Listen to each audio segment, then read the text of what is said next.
Friends are known to be your companions, supporters, people you can put your trust and faith in, and people that are there for you when you need them most. These attributes and many more, like honest, understanding, like-minded people with you, should be what you should look out for before you call anyone your friend.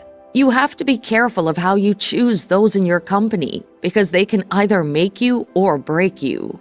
Even though you might not want to accept it, those close to you always have a strong influence over you in one way or another, in making decisions, and you gave them that power by bringing them into your company. So what if they use that power as a negative hold on you? This also means that they can make you into what they want you to be without even realizing what they're doing. Also, those that you bring into your company know a lot about you. That's because they stay around you so much that they gradually get to know things about who you are, your family, your events, your promotions, and other things. This is another reason you should be careful about the friends you keep. Because if such a person is not a true friend, those things they know could also be a strength to their influence on you. They can use that as a means to bring you down.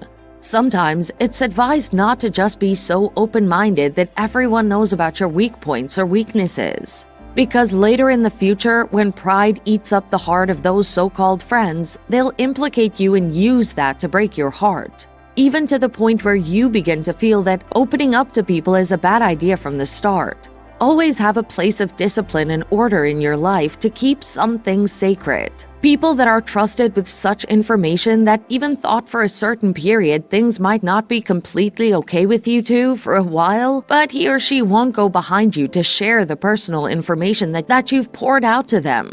Those who you could trust. But once you see that a person can go behind your back and tell the world your secrets, know that such a person could be used against you and stay far away. Avoid them.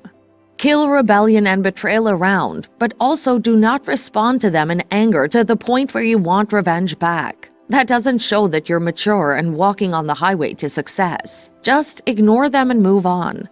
No one can stop your success, even these friends, because you got to be successful through the blessing of God, and not by compromising.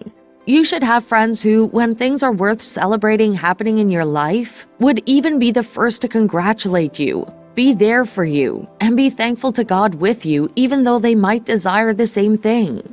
They are selfless, and your happiness is their happiness. Such people can never be used against you, no matter the season.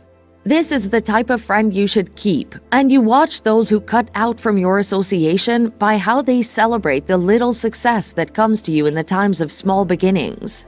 Because these times will reflect who they are and will show themselves as in the future when you are great and very successful. You have to be very careful and walk in such high discernment in this time and season, because the friend you once trusted might not even be for you. But in a situation where you've already been taken advantage of by someone and that person has already been used against you, you handle those situations by first letting go and accepting. You have to let off the person. You can't force anyone to be your friend, and for the person to be liable to be used against you, he or she should not even be called a friend any longer. There's nothing that should be holding the person back in your life. You have to accept the end of the friendship and take it as it is. In this situation, you could find comfort in being with family. Also, you have to learn to forgive yourself. Most people don't forgive themselves because they feel it's their fault that the person even came into their lives in the first place.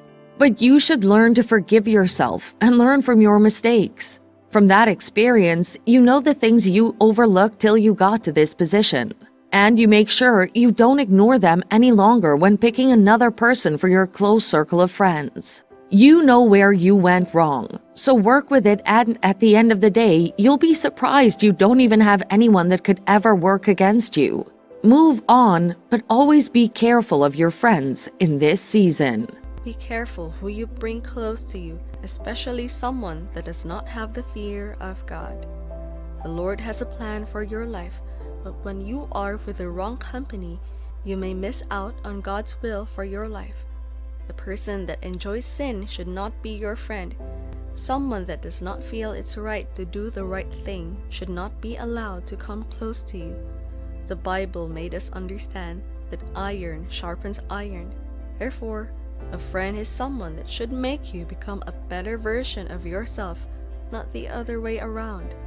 If a person does not agree with you, it is not wise for you to bring that person close to you. Can two walk together unless they agree? No. A bad friend is someone that will always have something contrary to what you want, and your opinion will always be conflicting. Be careful with such people, because you might end up living other people's lives and neglecting yours. Every one of us here on earth has a purpose to fulfill.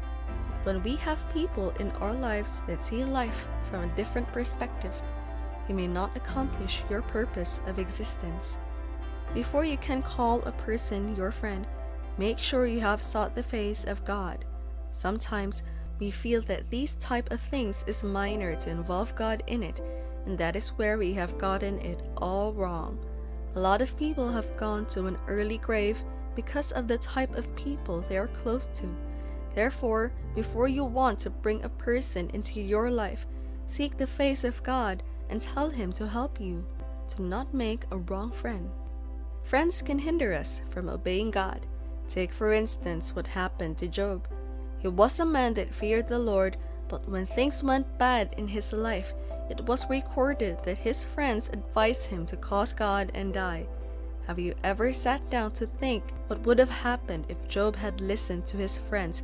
He would have missed what God had in store for him.